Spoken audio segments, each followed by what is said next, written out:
Hello and welcome to the DD Quackcast. This is Drunkduck Quackcast number 685. Hi, Tants, hi, Tants and Baines. Hello. Hello. Hello, okay. And cue the music.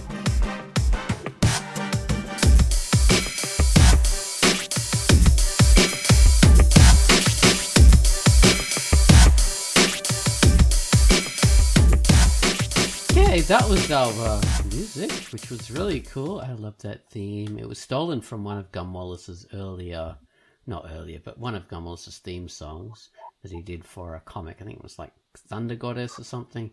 I'm not sure. But yeah, I loved it so much and it became the theme. And I'm so happy with it. Alright, so this week we're talking about passing the mantle. Which is, like a phrase about passing a robe of authority, a cloak, a cape of authority to show that you are the new ruler. But it's come down into speech as a way of saying, you pass on your position to someone else, basically.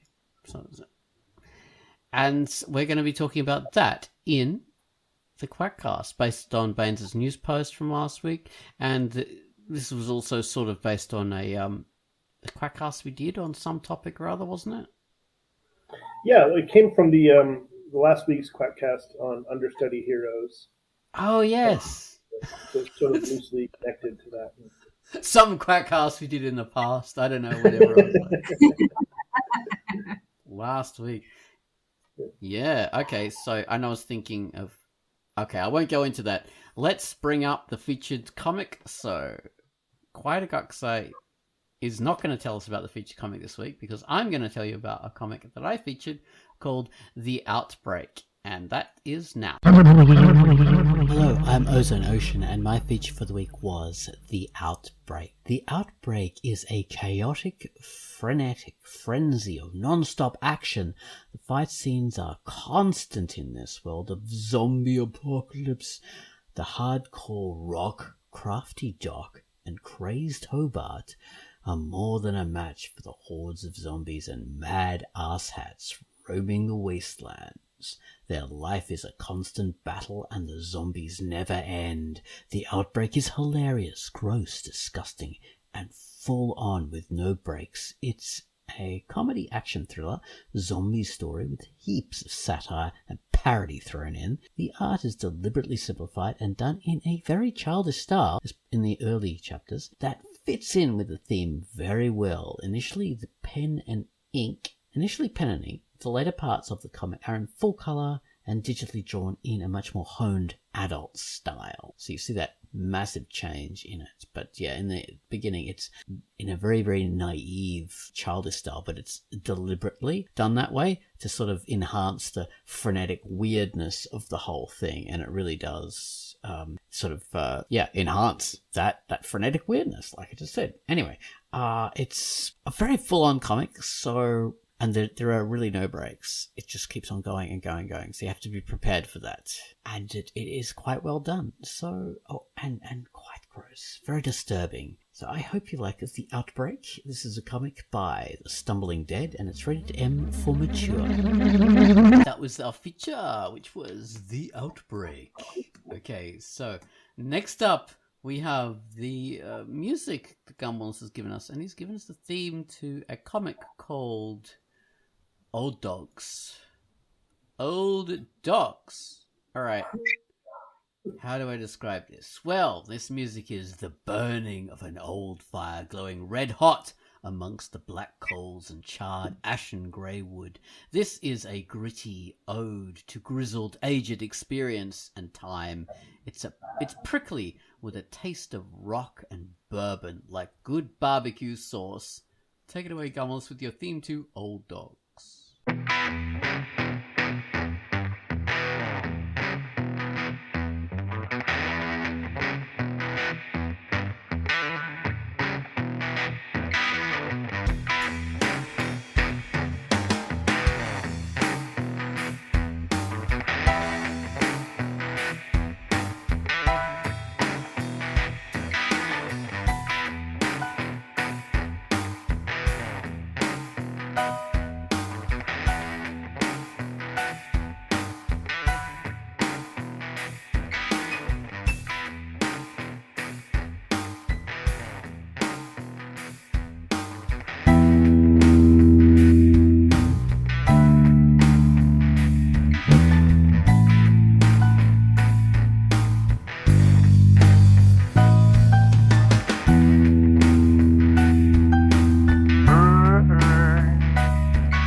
featured music. The Gummalist has given us the theme to Old Dogs, which was a comic by J. Kara Comics. And Brains, you pronounce it J. Karak Comics. You? Yeah, and I in my thought you head, did. J. Korach. In my, J. Karach. That's how I read it too, J. Karach. But I don't know if that was actually. I would say J. Kara, but I'm sort of giving it an Irish thing. Right. Yeah, That sounds good. sounds good. He should tell us. Yes, exactly. It's your responsibility, mate. All right. So that out of the way, we do the whole pass the mantle thing, which was Bain said that was inspired by our hero thing, sidekick hero, which wasn't. That's specifically not about passing the mantle. That one because it's like you have a pretend hero, you fake them out, and then you have this other hero. So that's not really a passing the mantle thing. But I mean, let's go into that though, because it can be confused. Like sidekick hero can be confused, or passing the mantle can be confused for sidekick hero. Like I think I did that with Without Moonlight. So we have the main protagonist seemingly being Basil, and I think he was pretty much, one of the main characters. And then He was one of them, yeah. Yeah, he dies, and other characters take over, specifically like Fortis. And I think of that as more of a passing of the mantle because he takes that manly role in the position of the resistance. Yeah. He wants to try and take it. Like he doesn't fully. It's other characters sort of are taking up the burden. God, I forget Basil's lover. Martha. That's it. Martha. Yeah. So she takes up a part of it, and Orestes sort of takes up a part of it. Orestes will argue that he already had it. Yeah. I mean, now that you put it that way, I mean, you could say that they take on parts of the mantle. And like Fortis is too young, even if he wanted to take the mantle, he really can't do it. First of all, because he is too young, and he has a lot of things to learn before he can do that. But in version 2, he does. So here is a bit of a spoiler, I guess. He grows a little older, and he does take up the mantle of Basil. So there you have it. Yeah, it's a classic mantle passing story. That's very clever. It just takes like many years. It takes a bit of a run up. Yeah. So Ben, like you came up with a whole news post. So have you got any like specific anecdotes or perspectives on this? Unfortunately, I didn't have time to read the entire news post, but I saw a picture of Reggie. Reggie, is it from Archie? Yeah. Mm-hmm. So he's how humorous I am and how clever I am. So that's. I don't think anyone else commented on that, but yeah, in the picture, I didn't use any actual pictures. I just used Reggie. His last name is Mantle in Archie Comics. So really? Okay. Now I get it. Okay. Yes. Yeah, I am an Archie ignoramus, so there was no way I would get that joke. So I might have got that once because I was like addicted to Archie the cartoon on TV when I was little. I freaking loved that show. Right. But yeah, it's been a long time since. It's been a while. Actually, it probably hasn't been that long for me. Yeah, but somehow I know it. I know all their last names. Just wait. I have weirdly, I've got like the Archie soundtrack on my phone on my favorite, so it's always coming up. Everything's Archie. Archie's here. Veronica too. It just goes on and names all the characters. And why do I even have it there? But yeah, I got those cartoons, and oh man, I love the animation. I love those characters and stuff. But that was the cartoon from the '60s. it is a tough watch, or really it's a tough listen, because their voices are just grating beyond belief. It's very unfortunate. Yeah. I was expecting, after seeing that, I thought, these idiots, what have they done? Have they passed on the mantle of Reggie onto another character? How could they do that? No. Maybe they have, but in that, I'm guessing it would just be for a single story or something. They might do something like that. Yeah. Well, in the news post, I do talk about like adding in characters. Like you have in the Marvel Universe comics, you had Hulk, then you had She-Hulk, you had Superman, then you had Supergirl and Superboy. Superboy, I think, was a prequel, but Batman would, of course, had his sidekick Robin, but they also had Batgirl and Yes. other characters. That's not exactly the Mantle theory, because those characters are coexisting in the series, or at least coexisting in the universe. They're not replacing the original hero, so it's a different thing. And also, we talked about on Patreon, and I was thinking of like the temporary story. We can go into that later. I interrupted you. Was someone saying something? No, I was saying that those are more leaning towards sidekick than taking up the mantle. Oh no, but they took the mantle. Yeah. I was just going to say that they did attempt to do it, and they have done. They have attempted to do this. Not always with sidekicks, because sidekicks tend to have that stigma. But yeah, with Batman, they sort of did, and they did sort of try it, and some other characters too, like Captain America was taken over. I don't know. I don't think it was by a sidekick. I think it was by another main character. Yeah, Batman has happened a few times, because there's like in the future time, like Batman spans so many freaking years, so many decades, so many stories. And I think there is this. Yeah, there is this story, and I don't know which one it is. I have just very fleetingly seen it, where he's an old guy, and the Batman is a younger guy, and he's sort of the mentor to this younger guy, I think. But don't quote me on that. I think that's what's happening. And the actual sidekicks, the Marvel pants is with him. Oh, sorry, Ben, go on.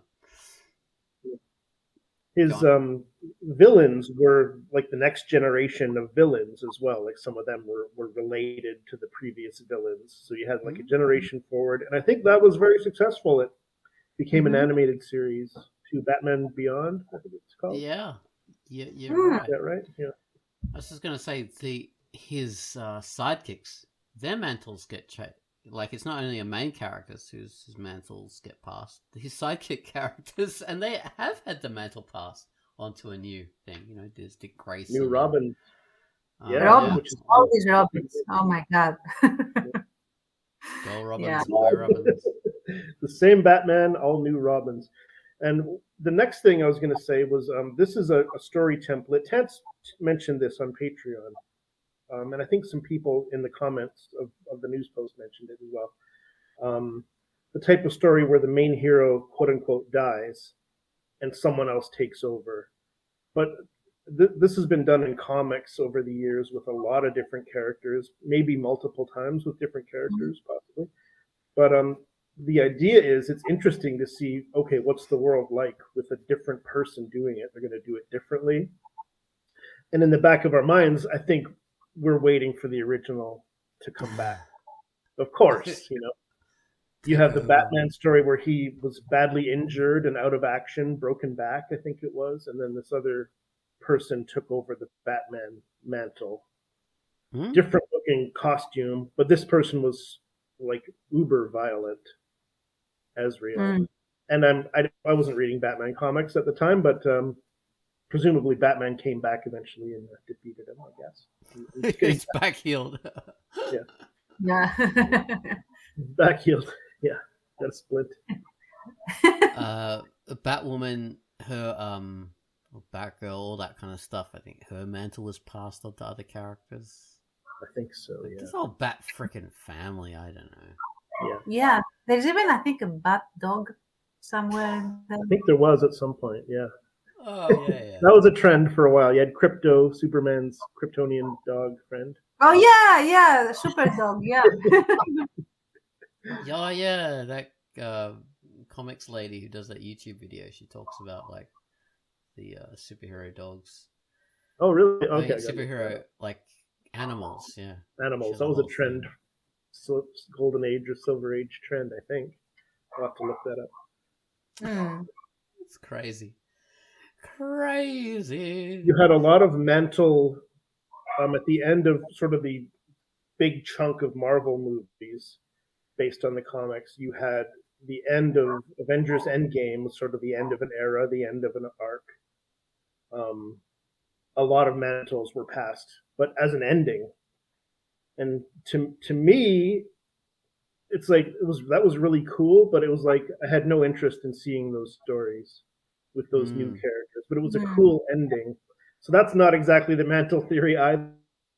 It's like, well, Captain America's gone. He's going to pass it on to Falcon to become the new Captain America. Thor passes on his throne to Valkyrie and stuff like that. A nice ending, but I'm like, that feels like an ending to me. I don't care about watching future stories. Like just assume things. Yeah, because they aren't the characters, are they? Like they aren't. So we don't give a shit. Yeah, to me, Captain America, because I grew up with Captain America as a little tiny kid watching those 1960s crappy animations, and I freaking loved it, and the Hulk and all that. So those characters will always be those characters. Yeah. And they have been forever. Since why can't they be forever? Yeah. And there is the thing, you could have them just never age and just exist and go through different stories. Well, like The Simpsons. Yeah, and or even like a lot less superpowered characters. Like take for example 1010 by Z. He never ages. He started off in the 20s, if I'm not mistaken, with 1010 in Belgium, I think. I don't remember. The very racist one that nobody talks about. And then he goes on right into the 60s, and he's just himself. He hasn't aged. It's him. So it's right. 21-year-old. Yeah. we never talk about the fact that he doesn't age. And nobody else ages either. I mean, the captain remains the captain. Tournesol remains Tournesol and all of that. So, that's a thing. And it doesn't really require much suspension of disbelief. You just need to have the character. You don't need to pass the mantle on. Or alternatively, you could, but then you have to understand that you are introducing a new character doing other things, and the equation is going to be different.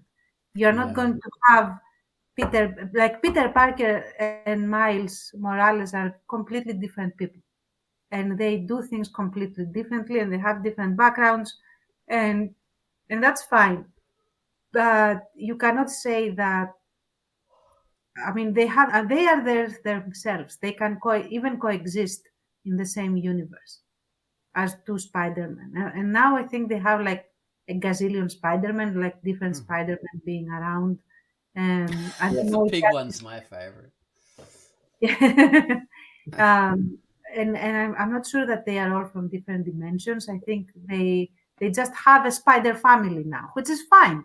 You could have that. That works, I mean, that can work at least. So there you have it. Okay. You know what? I've thought of a comic where they actually do have a passing of the mantle, like literally, and this has been going on since before frickin' Batman and Superman. It is The Phantom. And that comic is, it predates Superman and Batman. This was in the early 30s. And he, what happens is, he lives in some little made-up African country. But when he dies, he passes his Mantle onto his son, who basically dresses in the same outfit that disguises, his identity and everything like that, and he basically takes the role of the Phantom. No change, not a different character, not a different person, doesn't think differently, just everything happens the same. So what happens is people think, oh, this is the ghost who walks, this is this person who is like living for hundreds of years, he's our protector, he is the Phantom, and it's that's amazing, this dynasty of people. So that makes that works great, but that is baked into the whole concept of the character. Like the characters fill the shoes of this particular persona rather than the other way around. The persona is part of the character. It's not that. It's that the character steps up to fill the shoes, and we see how each character does it. So you have the passing of the mantle. That's a different formula, quote unquote. Pretty rare, probably. I'm thinking Zorro is some that works that can and does on occasion work that way. Like, and he's another superhero who then sort of superhero predates Batman and Superman and everything like that from comics. So there we go. I was going to say it's like the Dread Pirate Roberts thing, although all that happens off. Yeah. Yes, absolutely. Yeah. That's also like that's a great formula, as a matter of fact. I love that. There's a few that did that. So let's say, I don't know, maybe this sort of comes from about the 20s or the 30s, because there's a few stories like that. Like there's this famous story, I can't remember what it's called. Something like the Scarecrow. It's not like the scarecrows in Marvel comics and DC comics, those scarecrows. This is like okay, so this guy's a pirate and he dresses up as a scarecrow or phantom or whatever, and he is a highwayman and all that kind of stuff. But he's like inherits it from other people, and other people inherit this thing, because it's basically a disguise. The disguise is the thing. It's not the thing. It's not the person. It's the disguise. So there are. I can't remember what it's called, but there we are. Another example from the same time period, which is interesting. And you know what? That reminds me, like that requires though. The idea that this is a relay race, in the sense, like you pass on the mantle because that's what you have to do, and everything sort of builds towards that. Like you have your adventure as the mantle, whatever mantle it is, and then comes the time where you pass it on to someone new, and the mantle remains is the constant, and you have swapping of different characters. And I think that in a lot of superhero stories that is not the case. It feels like it is something that is specific to them rather than something that can be passed the way it is written. I don't know. What's your opinion, guys, on this? Yeah, because they, in superhero comics, at least the way they changed after the 20s and the 30s, it became more about the individual, not the character, not like the Batman. It was sort of like Bruce Wayne as the Batman, and that was the whole thing. You know, Superman isn't just Superman, he's Clark Kent and all this stuff. So no one else could be Superman. They would be a different person. Sorry, Baines, go. People, no, that's okay. You were talking. It's also like they want to have that dynamic, right? People, writers going forward want to have Superman, Lois Lane, the paper, and like the whole kind of relationship and the whole dynamic, the whole stew of that character. And with Batman, they want to have him with those same villains, and tell stories with those villains. So, if they're aging out, then all the villains are aging out as well, unless there's some kind of immortal. So it doesn't. Yeah, it just kind of. And also in Superman's case, you have to have like a bunch of other aliens that will do the same thing, which they get. Right. Of course, they do get, but you can't easily pass the mantle to a random. that you just train to be able to do it. So one comic where they do pass the mantle, more superhero comic, is Green Lantern. So a new Green Lantern gets the ring, whatever, or the lantern, and then they become a Green Lantern. So that gets passed on. Yeah, I mean, it does happen. Like, there's the Flash. There's a whole bunch of different Flashes. Yeah. I mean, the Green Lantern is a great example because there are a few different Green Lanterns, and they are completely different people, but they are the Green Lantern. So those aren't just new characters. They are the same Green Lantern, even though they're different people. Right. I don't know. Have you guys ever seen that stuff? Not really. I know a bit about it. I know them from old cartoons, and I mean, that's an interesting, like, there's a whole Green Lantern Corps throughout the universe. I know that, and there's a lantern and there's a ring. It's a very weird mythology in a way. Yeah. Like, it's a ring, but it's a lantern. It's very strange. A ring with a picture of a lantern, and green is the magic color that makes everything good. But if it's yellow, it's bad. If it's red, it's evil. And he's like so powerful. And everyone hates the movie with Ryan Reynolds, but I watched that and it wasn't that bad. I didn't think it was shit at all. I watched that. I couldn't. I mean, I have seen worse. Yeah, I'll say that. But it wasn't something to write home about. Let's put it that way. It wasn't great, but it was okay. Yeah. It's better than Batman and Robin. Exactly. That's exactly what I was thinking. But that's like a low-hanging fruit. Like almost everything is better than Batman and Robin. And Spider-Man 3. Oh, right? The dancing, Billy Maguire. Yeah. Why the hell did they do that? Yeah. That's just what is this? No, it was just silly. Not a bad film, really. No. It just had weird stuff. I would have liked to see more of Harry and Peter being like a bromance between the Green Goblin and not Goblin, Hobgoblin. I don't know. I don't remember. Speaking of Mantles, the Hobgoblin that was done in the comics as well. The Green Goblin died, or whatever happened to him, and then some mysterious character kind of took his mantle, a slightly different looking costume called the Hobgoblin. Apparently, it was a really popular mystery in Spider-Man comics at the time. And I think the writer didn't get a chance to finish his story arc for some reason.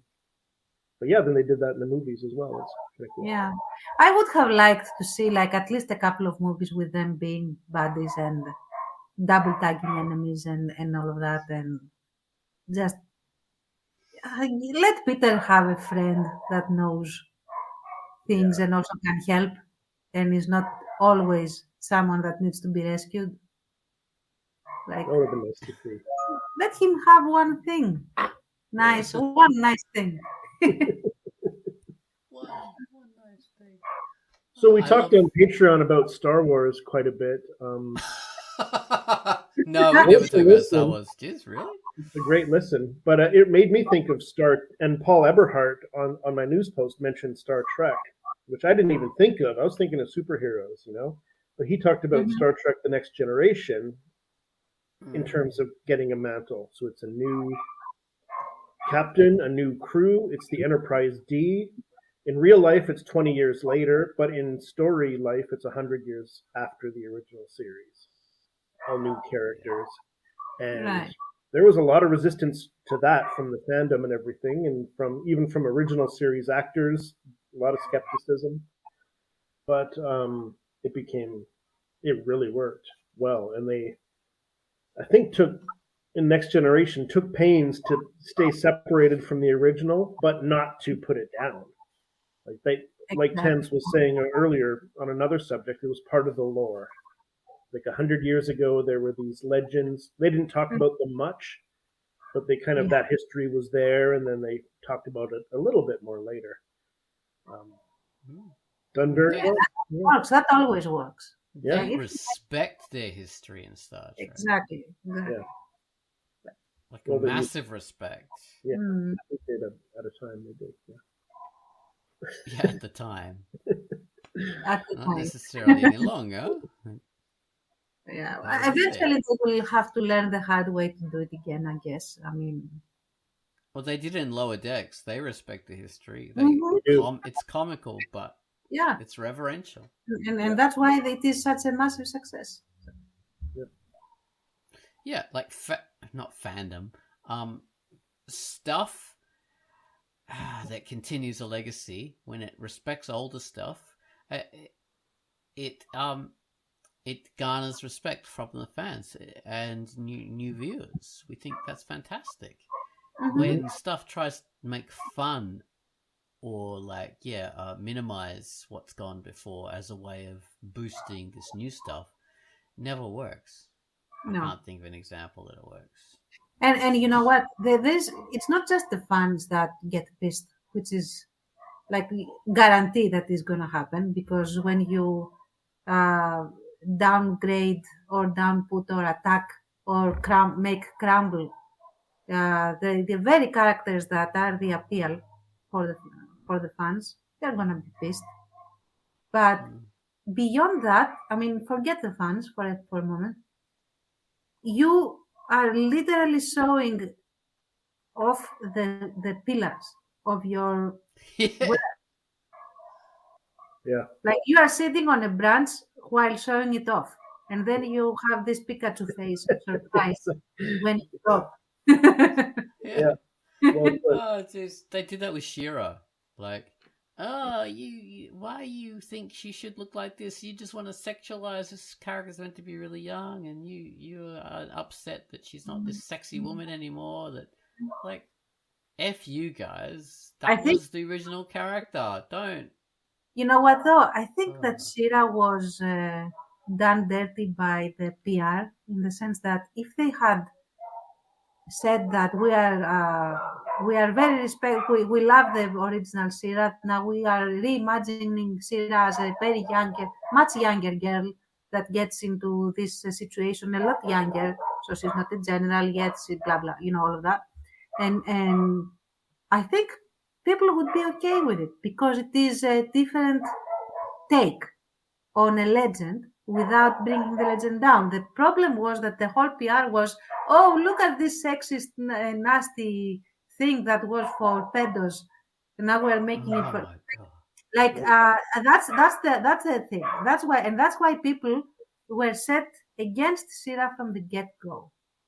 Like, and I'm one of them, because I grew up with She-Ra and I was really pissed when I heard this sort of critique, like, oh, we are now making She-Ra be actually proper, and like, come on, and like, if you take that off and you forget about that, it's not such a bad. I mean, it is bad. Okay, it has problems, but it's not that bad. I mean, it could have worked, is what I'm saying. I watched the first, the big movie episode of that, and I just found it so boring in its own right. I'm not going for this anymore. It's just tedious. Yeah. No, I get it. It's the whole writing. There was a defensiveness in the writing, and then they, I don't know. I mean, there were so many wrong things about this that, I mean, I'm almost sad about the art and the talent that went into this, because they had no chance. It was dead on arrival, just by the way that it was framed and showcased and stuff. So, yeah.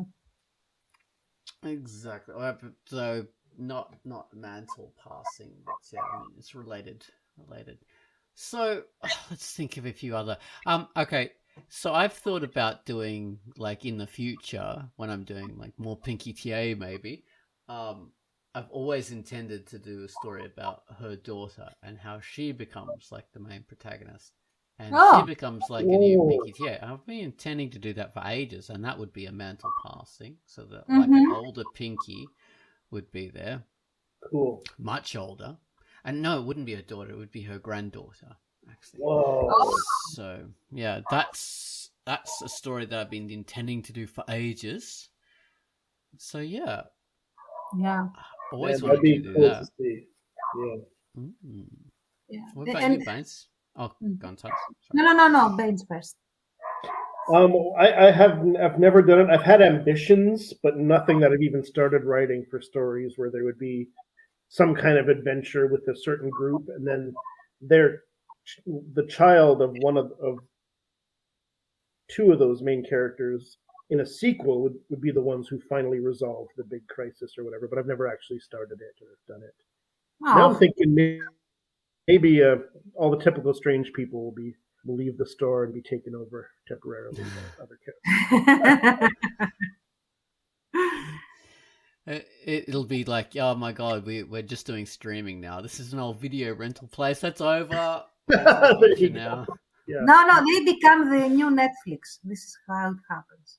Like the new guys completely upscale the whole thing. Yeah. That could be fun. It gets taken over by like people selling old crappy records and tapes, and that's how it is. I don't let this modern TV series. What was it? How I Met Your Father.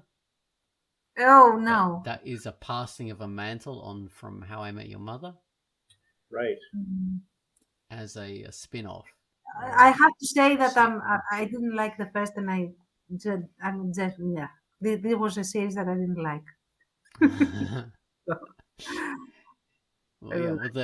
The original series, How I Met Your Father, was like a long, extended romantic comedy.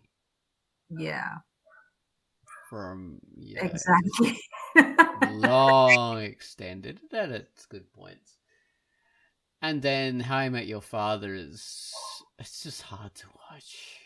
I've tried so hard. I've watched a few episodes. I don't know, maybe 8 episodes. I just tried so hard. It's just not good.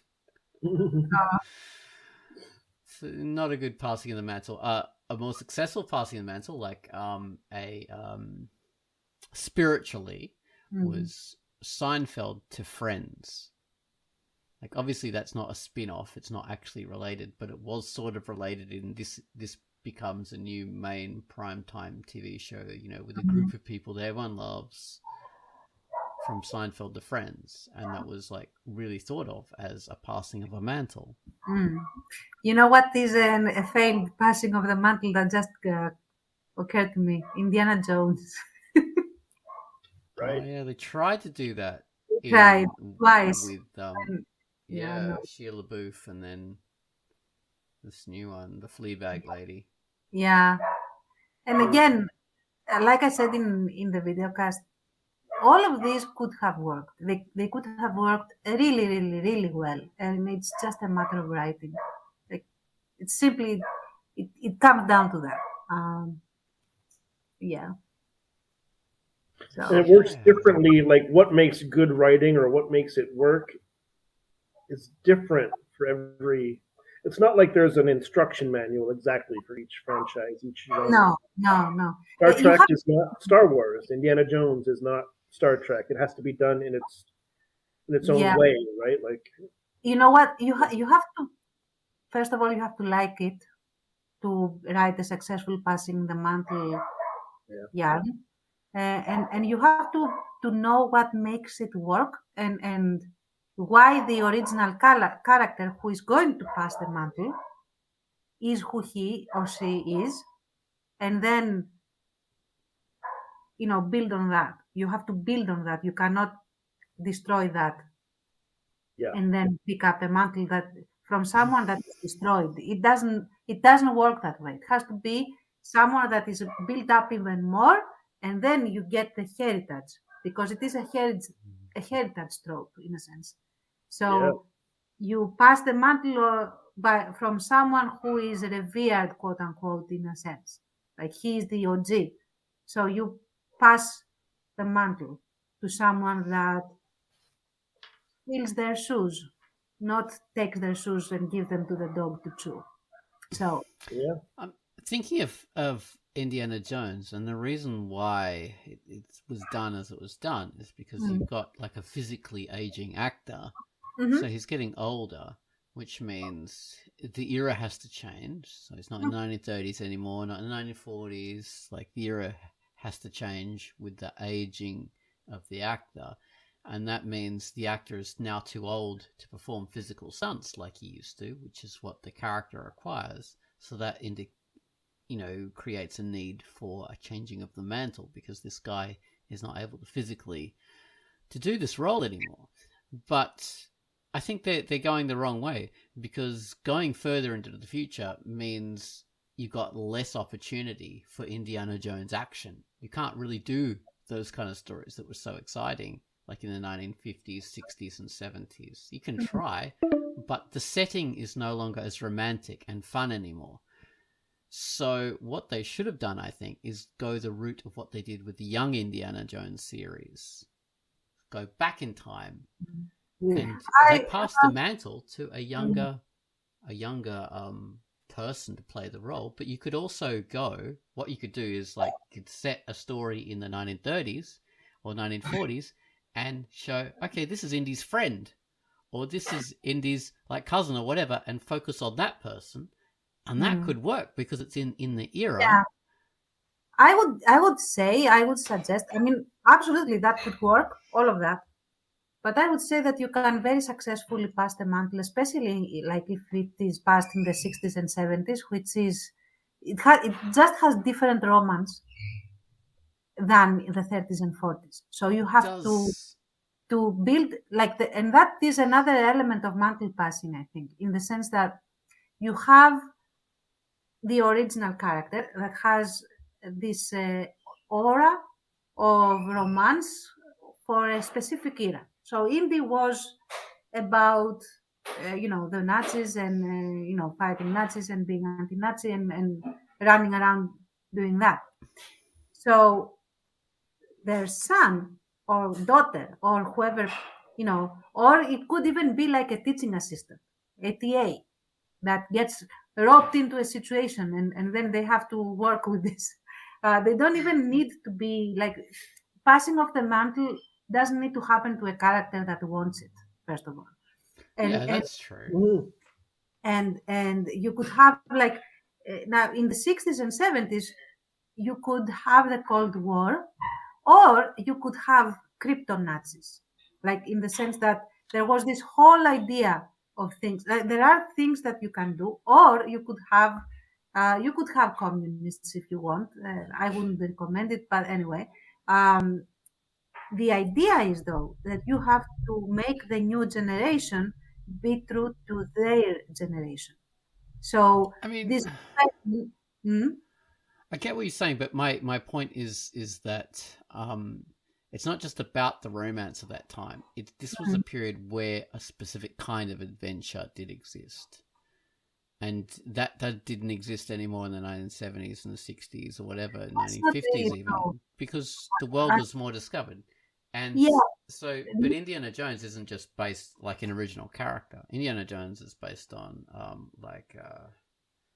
Rider Haggard and all those kind of things. Yeah. Which are characters developed in from the 1890s and stuff like that. What I'm saying is this was a period of like exploration where the world was less discovered, which didn't exist further on. And I think to really do the character justice and to have the world have the same feeling, that's what you have to do. But just focusing on like Nazis and all that kind of stuff and that kind of antagonistic thing isn't really Indiana Jones. Then that becomes like a James Bond kind of thing.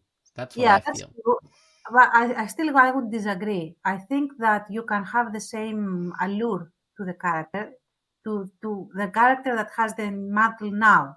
I mean, like a heritage, the second generation, if you like. And you could have the same feel that this is a swashbuckling, discover treasure story. Especially, I mean, even now you can have that. Because the world is not more discovered. It's just undiscovered in different ways. So that means that you just have to adjust the story to fit how it remains undiscovered now. And what I mean to say by this is that, okay, back in the 30s and the 20s especially, you had like people going into finding mummies and grinding them into dust and stuff, doing all these things that were, very Indiana Jones.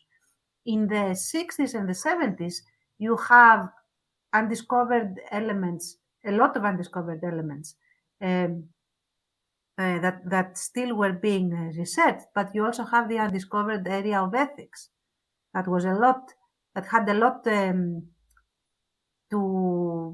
to establish, and that is not. It sounds boring, but it really isn't. In the sense that you could have this teaching assistant, or son or daughter or cousin or whatever, being roped into a situation where Indy does things in the 30s and 40s ways, and the other dude says, wait, you cannot do that. You cannot just barge into a country and do this, that sort of thing.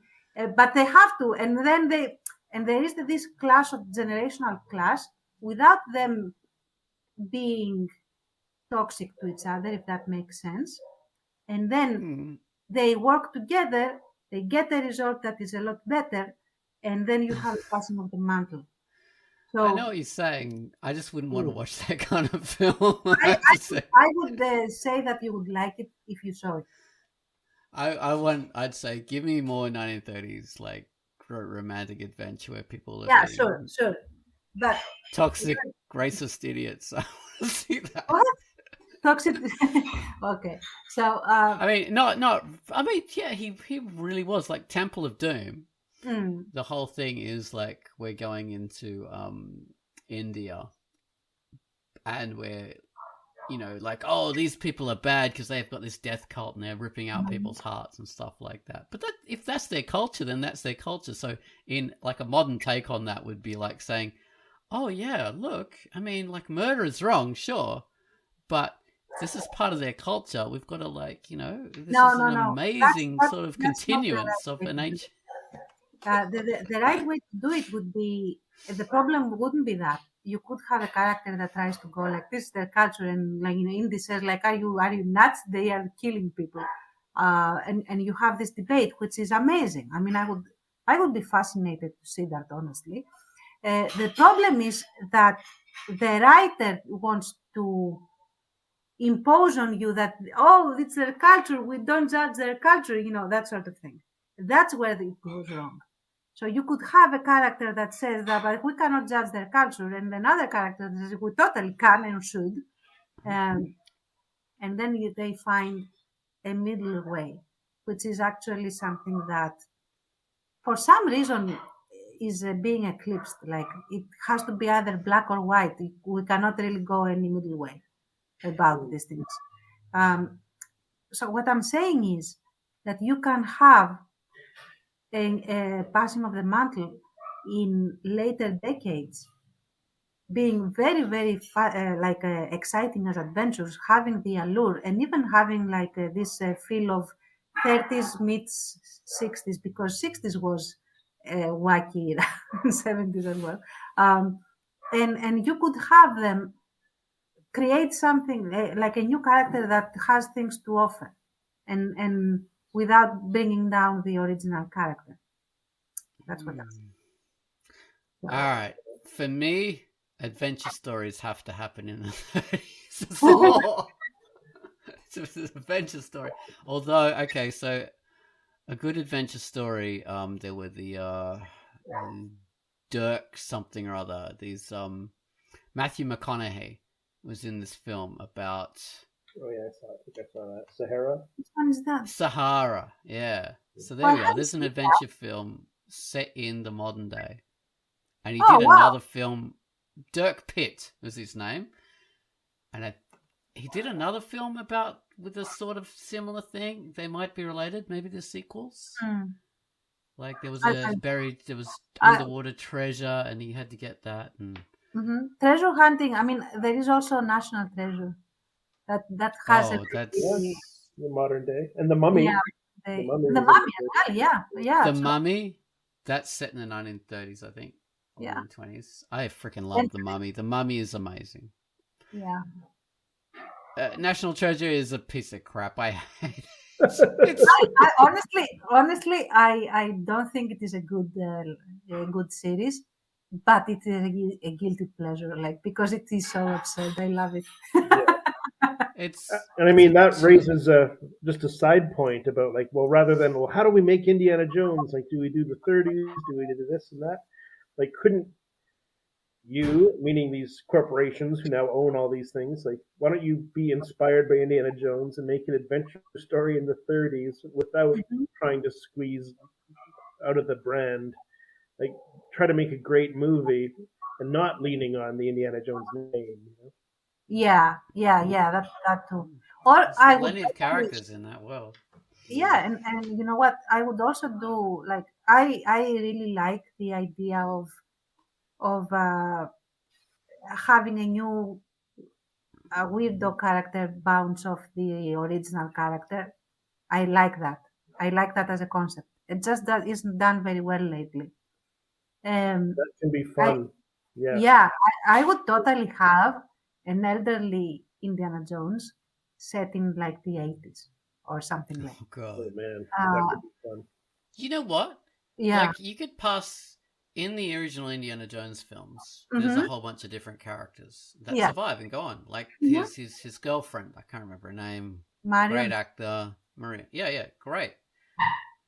I would like to see a film about what was she doing just after the Temple. Oh yeah, absolutely. Like, I would. That'd be so freaking awesome, wouldn't it? Yeah. I would watch spin-offs, but just I want to say, like having a character like he's a retired professor. He's considered like an authority in his field and all of that, and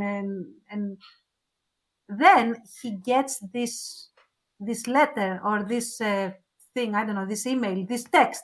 No, it's in the 80s. He gets this letter or this fax. What's an email? Yeah, I don't know.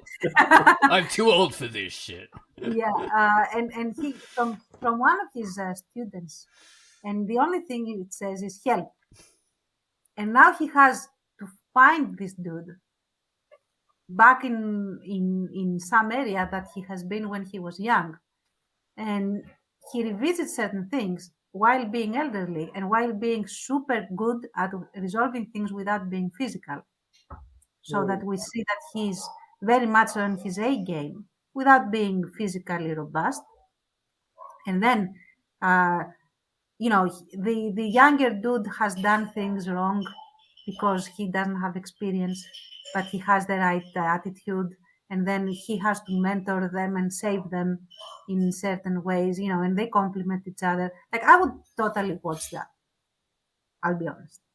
I'd watch that as like I wouldn't watch that as a movie. That would be shit for me. But I would watch that as a TV series. That would be okay. That would work as a series. For me, I don't care about the format. I would watch it either way. As a series, it would be even better because you get to have more details. But like it would be expanded. Like a movie tends to say, okay, this is encapsulated, and this is this whole big story, and this is it. Whereas a TV series, you can expand it and you can slowly go through and you can develop, and that would be interesting. I thought about this scene where all the indies tells the dude or the guy or the girl or whatever, like, I told you not to do this. What did you do? You did this.